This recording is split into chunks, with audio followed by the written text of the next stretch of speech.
as the Tony-winning musical A Gentleman's Guide to Love and Murder winds down its Broadway run, we're grabbing a chance to talk to its star, Jefferson Mays, about life and, of course, death here at the Walter Kerr Theater. Jefferson Mays, Beth, thank you for inviting us to your dressing room. You are always welcome. You know that. Now, I would think that since you play 8, is it right, 8 characters in this show? 9 on a good day. 9 on a good day. 9? Yes. I would think that this would be stuffed with costumes and accoutrements. But no, it's very bare. No, it's Spartan, it's bare, it's minimalist. There is such chaos raging within that I need peace and order without, so I don't go completely mad. And most of the quick changes, of course, happen just off stage. Oh, and there's a on the stage pragmatic itself. reason. Yeah. Yes, yes. Well, now that the show is winding down, are you waxing philosophical about it?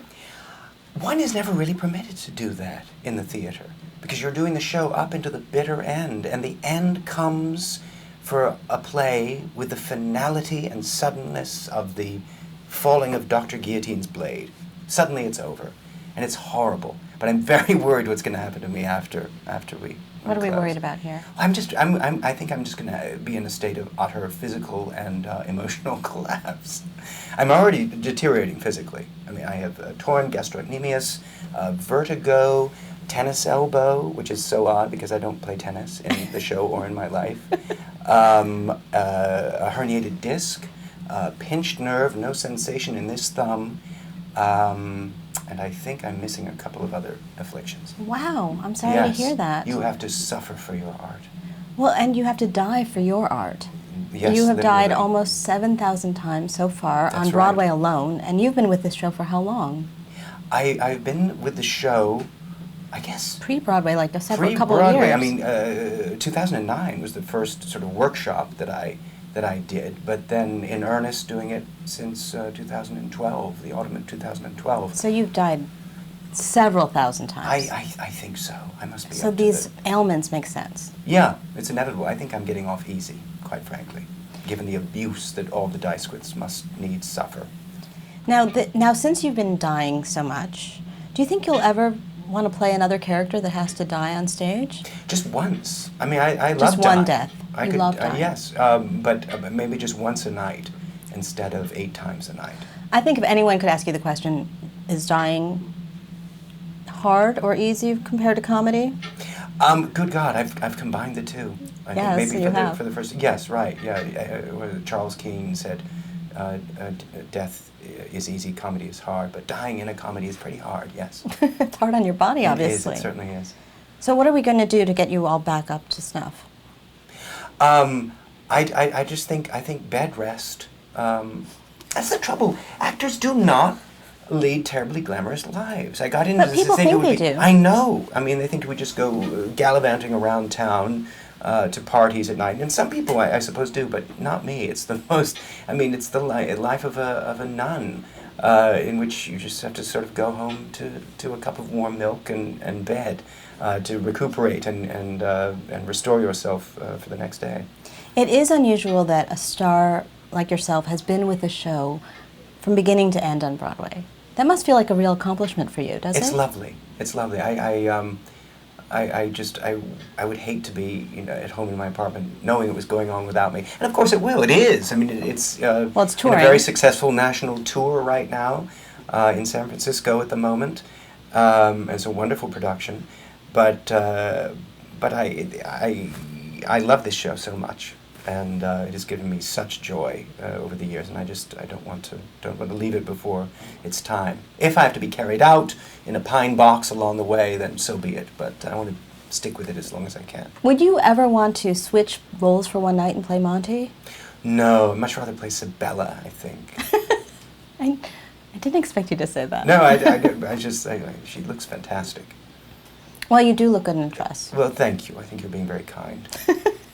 Speaking of Sabella, this is your first musical. Yes. Certainly your first Broadway musical. Yes. Are you going to go on and do other musicals after this? If they'll have me, yes, I would love to. There's no other feeling like it. As I think I've told you before, it's doing a play can be sort of like lifting dead weight. You're responsible for getting it off the ground. A musical, it's like stepping on a magic carpet. The orchestra strikes up and you're just borne aloft by this glorious music. and it's as close as I've ever come to a theatrical amusement park ride. I guess is how I'd put it, but it's wonderful, sustaining, euphoric stuff. You are always so Natalie dressed, and I always have to say it. Well, that thank you're you. very dashing. I was Do trying you to ever dress up feel for you. overdressed in a world of t-shirts and jeans? No, I don't. Especially in New York City, you sort of dress up, or I dress up for New York. It's always been a magical place and a sort of pageant that you enter into each day, and I always like to dress up for it. Ever since I was a child, we would arrive at Grand Central Station, and my mother would always be wearing gloves and a hat, and my father would be in a suit, and we'd arrive in the middle of this grand concourse, and my mother would launch into the theme of an old radio show. She'd say, "Grand Central Station, crossroads of 1,000 lives, underneath the glitter and swank of Park Avenue, 1,000,000 drummers enacted daily." So that was our entrance to the city, and I've sort of carried that with me ever since. Now, when you talk like that and you say actors don't lead glamorous lives, I don't believe you. I wasn't an actor then. I was I know, a child. but you just lead a glamorous life. Yeah, well, well, you're very, very sweet to say. New York's a glamorous place, and I always feel coming to theater as though I'm sort of coming to church in a way. I mean, this is my church, my temple. Well, thank you for inviting us into it. You are always welcome. I love your Inner mustache sanctum. cup collection up there. Yes, I know. I guess I'll have to put all these into a box with some Excelsior and lug them home at some stage, but as you can see, not much. But on to the next thing. Yes, And to the next dressing room, absolutely. which you won't be decorating at all. No, I don't. I'll probably share my next dressing room, so that'll be incumbent upon my dressing room mate. We'll just leave you. What did you say with what did you say, an eyeliner? Yes, as I'm becoming more and more minimalist in my old age, I think it'll just be an eyebrow pencil. That's you know, it. And a powder puff. Yeah, That's all you need. that's all one needs really to get through life. Well, But you are always welcome.